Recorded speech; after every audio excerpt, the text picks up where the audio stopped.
আজকে মানুষ বুঝতেছে না কোরআনের মজমা কোন জায়গায় আর গানের মজমা কোনটা। গানের মজমার মধ্যে লোক ভর্তি হয়ে যায়, কিন্তু কোরআনের আওয়াজ শোনার পরে যেই সমস্ত মুসলমান আসতে পারে না, বসতে পারে না, এদিক সেদিক ঘোরাফেরা করে, আসলে নামধারী মুসলমান, কাজের কোনো মুসলমান নয়। কথা বলেন ঠিক কিনা? আজকে এই সমস্ত মুসলমানের জন্য ইহুদি নাসারারা, বৌদ্ধ খ্রিস্টানেরা আজকে মুসলমানদেরকে আক্রমণ করতেছে। কথা বলেন ঠিক কিনা? আর একটু জোরে বলেন ঠিক কিনা? কারণ মুসলমান সিংহের জাতি, মুসলমান বীরের জাতি, মুসলমান আল্লাহ ছাড়া কারো সামনে মাথা নত করে না। জোরে বলেন ঠিক কিনা? লম্বা আলোচনা করার সময় নেই। আপনাদের এই পরিবেশ দেখিয়া আসলে আজকে এটা কোরআনের মজমা নয়, এটা কোরআনের পরিবেশ নয়। আজকে আপনি আত্মীয় স্বজনের বাড়িতে বেড়াচ্ছেন, আজকে দোকানের মধ্যে আড্ডা দিতেছেন, এদিক সেদিক আড্ডা দিতেছেন, আসলে এটা কোরআনের মজমা হতে পারে না।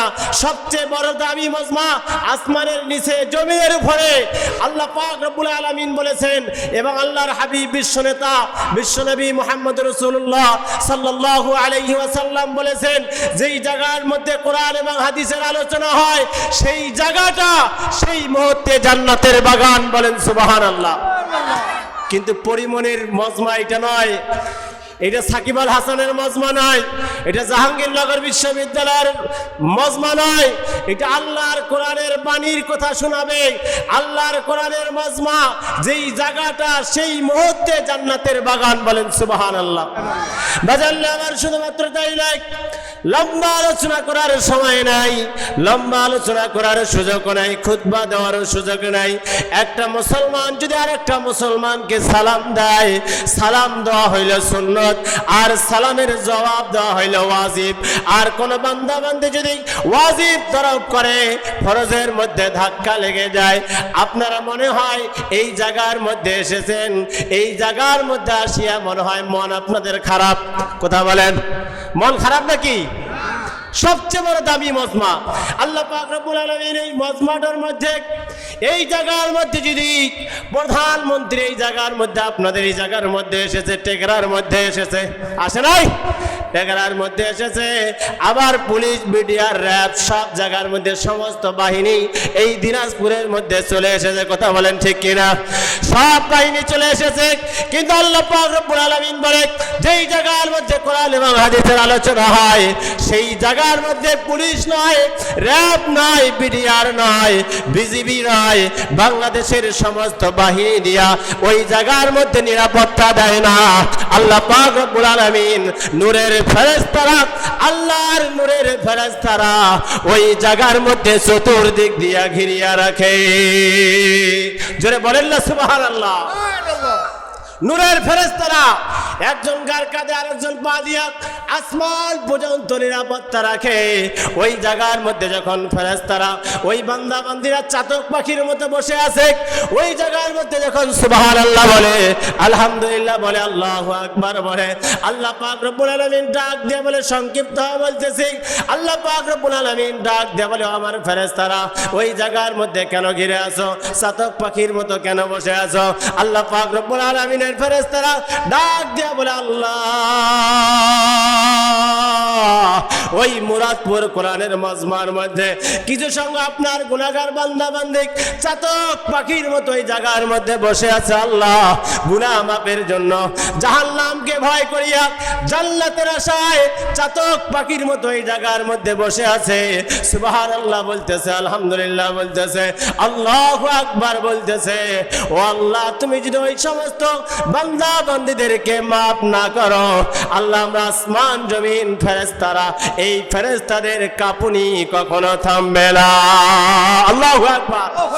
জোরে বলেন না আল্লাহু আকবার। এই আল্লাহু আকবারের ধ্বনি আজকে আমাদের কমে যাওয়ার কারণে, নারায়ে তাকবীর আল্লাহু আকবারের স্লোগান কমে যাওয়ার কারণে ইহুদি নাসারারা, বৌদ্ধ খ্রিস্টানেরা আজকে মুসলমানদেরকে আক্রমণ করে। কথা বলেন ঠিক কিনা? ইসরায়েলের কোনো শক্তি নাই, আজকে ফিলিস্তিনের দিকে আক্রমণ করে। আজকে যদি মুসলমান খালেদ বিন ওলীদের মতো নারায়ে তাকবীর আল্লাহু আল্লাহু আকবারের স্লোগান দিত, তারেক বিন জিয়াদের মতো নারায়ে তাকবীর আল্লাহু আকবারের স্লোগান দিত। কোন বাতিল শক্তি নাই আসমানের নিচে জমিনের উপরে আল্লাহর কোরআনের আইন প্রতিষ্ঠা করার জন্য যেই কোরআনের পাখিরা আজকে যেই জায়গার মধ্যে যদি যাইতো কখনো বন্ধ হইতো না। আল্লাহ পাক রব্বুল আলামিনের বান্দারা বুক খুলে বাইর হইতো, কিন্তু নাস্তিকেরা মুসলমানের দিকে তাকানোর কোনো সাহস পাইতো না। পাইতো? কথা বলেন ঠিক কি না? আজকে দেখেন বিশ্ববিদ্যালয়ের মধ্যে ধর্ষণের সেঞ্চুরি হয়ে যায়। 3 দিন আগে আজকে ফেসবুকের মধ্যে দেখলাম শিক্ষা ব্যবস্থা সব উলটপালট হয়ে গেছে। আজকে শরীফ আর গল্প শোনা হচ্ছে, সব কিছু উলটপালট হয়ে যাচ্ছে, সব কিছু উল্টারনেট হয়ে যাচ্ছে। বাজারলে আবার শুধুমাত্র তাই নয়, আল্লাহ পাক রব্বুল আলামিন যুগে যুগে কোরআন হাদিসের মধ্যে সব কিছু দিয়ে দিয়েছেন। সব কিছু কোরআনের মধ্যে উল্লেখ করা আছে। ওই ফেরাউন চিন্তা ফিকির করেছিল, সাধারণ মানুষ ওই ফেরাউন গ্রাম থাকিয়া শহরের মধ্যে চলে গেছে তার বন্ধু হামানকে নিয়া। কাকে নিয়া? বন্ধু হামানকে নিয়ে শহরের মধ্যে গেছে। শহরের মধ্যে যাওয়ার পরে মালিবাগের কাজ করত, ফুলের গাছের মধ্যে পানি দিত, গোড়ার মধ্যে পানি দিত।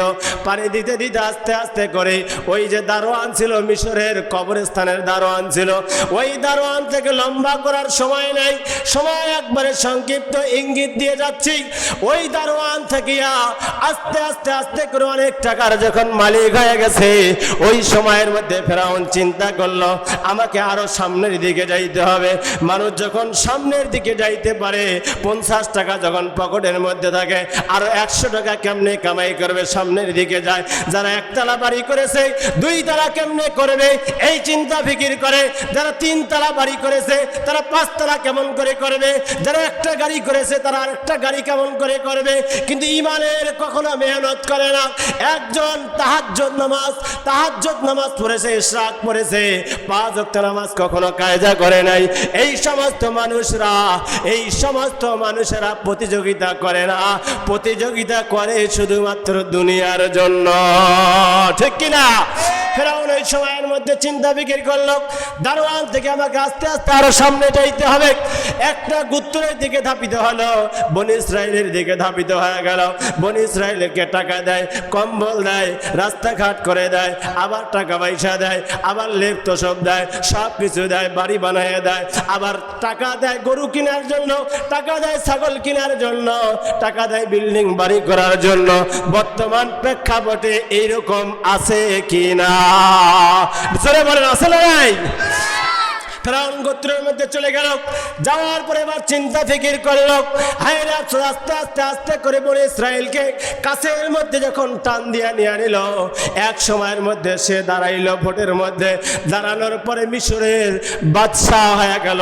মিশরের যখন বাদশাহ হয়ে গেল, বাদশাহ হওয়ার পরে দোস্ত হামানকে ডাক দিয়া বলছে, দোস্ত কেন আজকে তুই ফুলের বাগানের মধ্যে পানি দিবি, ফুলের গাছের মধ্যে পানি দিবি? একসাথে বড় হইলাম, আজকে আমি মিশরের বাদশাহ, তুই আমার সঙ্গে থাকবি, আমার সঙ্গে তুই ডান দিকে থাকবি, আমার সঙ্গে তুই ডান দিকে থাকবি, আর তুই আমাকে বুদ্ধি পরামর্শ দিবি। তুমি যেইটাই বলবা আমি সঙ্গে সঙ্গে সেইটাই করব, যেইটাই বলবো সেইটাই করব। ফেরাউন এখন হামান চিন্তা করতেছে, তুমি একটা কাজ করো, আস্তে আস্তে তোমাকে রব বলে স্বীকার করতে হবে। তুমি তো সব। একজনকে ডাক দেয়, দিয়ে বলে তোমাকে খাওয়াইতেছে কে? কোথা আপনি? পড়াইতেছেন কে? আপনি। সব কিছু পড়াইতেছে কে? আপনি। সব কিছু যদি আমি করি তাইলে রব আমি। জোরে বলেন নাউজুবিল্লাহ। আর একটু জোরে বলেন না নাউজুবিল্লাহ। ফেরাউন কি রব ছিল? ফেরাউন রব ছিল? ফেরাউন কখনো রব ছিল না। হামান বুদ্ধি দিচ্ছে টাকলু। এই টাকলার গোষ্ঠী আমাদের আশেপাশে আছে না নাই? এই টাকলার গোষ্ঠী আপনার আশেপাশে আছে, আমার আশেপাশে আছে। বাজানরে আমার শুধুমাত্র তাই নয়, একবার দুইবার যখন বুদ্ধি দেয়া দিল, একবার দুইবার বুদ্ধি দেওয়ার সঙ্গে সঙ্গে ফেরাউন এবার চিন্তা ফিকির করতেছে, দোস্ত এইটাই করতে হবে, তুমি যেইটা বলবা সেইটাই করতে হবে, তুমি যেইটা ঠিক বলবা সেইটাই করতে হবে।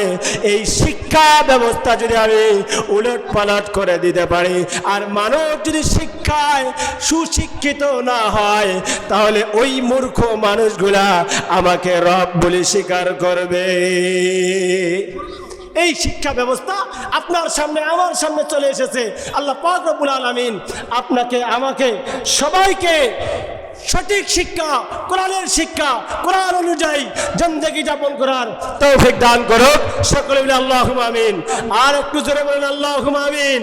লিল্লাহি তাকবীর, নারে তাকবীর, নারে তাকবীর। আল্লাহু আকবার। কোরআন হাদিস যেখানে, কোরআন নাই যেখানে, নারে তাকবীর। وآخر دعوانا الحمد لله رب العالمين. السلام عليكم ورحمة الله وبركاته.